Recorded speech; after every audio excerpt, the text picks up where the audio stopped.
సంవత్సరాల తరబడి ఎన్ని మందులు వాడినా మీ మోకాల నొప్పులు తగ్గట్లేదా? ప్రాణ పెయిన్ క్లినిక్ లో అత్యాధునిక చికిత్స. కాంగ్రెస్ సీనియర్ నేత పిసిసి మాజీ అధ్యక్షుడు డి శ్రీనివాస్ శనివారం తెల్లవారుజామున కన్నుమూసిన విషయం తెలిసిందే. ఆదివారం నిజామాబాద్లో డి శ్రీనివాస్ అంత్యక్రియలు నిర్వహించనున్నారు. నిజామాబాద్ బైపాస్ రోడ్లోని సొంత స్థలంలో అంత్యక్రియలు నిర్వహించనున్నట్లు డిఎస్ పెద్ద కుమారుడు నిజామాబాద్ మాజీ మేయర్ సంజయ్ తెలిపారు.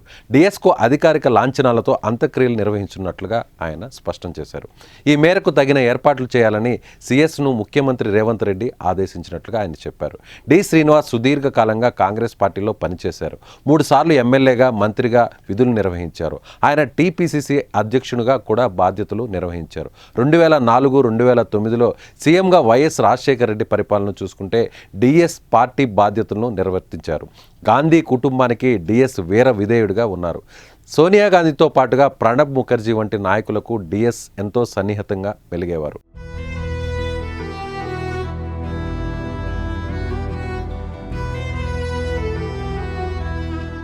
రాష్ట్ర విభజన తర్వాత ఆయన కాంగ్రెస్ పార్టీకి గుడ్ బై చెప్పి బీఆర్ఎస్ పార్టీలో చేరారు.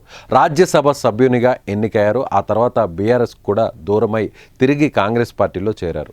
రాజ్యసభ సభ్యునిగా ఎన్నికైన తర్వాత బీఆర్ఎస్కు దూరమయ్యారు డి శ్రీనివాస్. అనారోగ్య సమస్యల కారణంగా రాజకీయాలకు డిఎస్ పూర్తిగా దూరమయ్యారు. శనివారం గుండెపోటు కారణంగా మరణించడంతో కాంగ్రెస్ ప్రభుత్వం అధికారిక లాంఛనాలతో అంత్యక్రియలు చేయాలని నిర్ణయం తీసుకుంది.